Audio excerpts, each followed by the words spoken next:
2020 में जब corona virus ने दुनिया को जकड़ा, तब लाखों लोग बीमार हुए, अर्थव्यवस्था ठप हुई और सामाजिक जीवन रुक गया। भारत में 2021 की दूसरी लहर में डेल्टा वेरिएंट ने भारी नुकसान किया, जहां रोजाना 4 लाख मामले और हजारों की मौत हुई। 2022 में ओमिक्रॉन वेरिएंट तेजी से फैला, लेकिन कम खतरनाक था। अब 2025 में नए वेरिएंट NB.1.8.1 और LF.7 के साथ कोरोना फिर से उभर रहा है। कितने देशों में फैला, किन देशों के हालात गंभीर हैं, वैश्विक मौतों का आंकड़ा और भारत की स्थिति व तैयारी क्या है, कितने देश प्रभावित हैं। मई 2025 तक कोरोना के नए वेरिएंट NB.1.8.1 और LF.7 41 देशों में फैल चुके हैं। इसमें सिंगापुर, हांगकांग, चीन, Thailand, America, France, Britain, Canada, Japan, दक्षिण कोरिया और भारत शामिल हैं। विश्व स्वास्थ्य संगठन के अनुसार ये वेरिएंट ओमिक्रॉन के JN.1 सब वेरिएंट से निकले हैं और तेजी से फैल रहे हैं। सिंगापुर में NB.1.8.1 और LF.7 2/3 मामलों के लिए जिम्मेदार हैं। भारत में भी 20 से ज्यादा राज्यों में मामले बढ़ रहे हैं। किन देशों के हालात गंभीर? सिंगापुर और हांगकांग में स्थिति सबसे नाजुक है। सिंगापुर में 27 अप्रैल से 30 मई 2025 तक 14,200 मामले दर्ज हुए, जो पिछले सप्ताह के 11,100 से 28% ज्यादा हैं।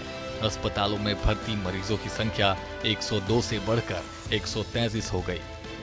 हांगकांग में मई के पहले सप्ताह में 31 मौतें हुई, जो पिछले एक साल में सबसे ज्यादा हैं। टेस्ट पॉजिटिविटी रेट 6.21 से बढ़कर 13.66 हो गया। थाईलैंड में 11 से 17 मई तक 33,030 मामले और 19 मौतें दर्ज हुई। चीन में भी मामले बढ़ रहे हैं, लेकिन सिंगापुर और हांगकांग में अस्पतालों पर दबाव ज्यादा है। दुनिया भर में मौतों का आंकड़ा 2025 में नए वेरिएंट से मौतों का सटीक वैश्विक आंकड़ा अभी उपलब्ध नहीं है। WHO के अनुसार 2020-2021 में कोरोना से 1.5 करोड़ मौतें हुई, जो आधिकारिक आंकड़ों से 3 गुना ज्यादा थी।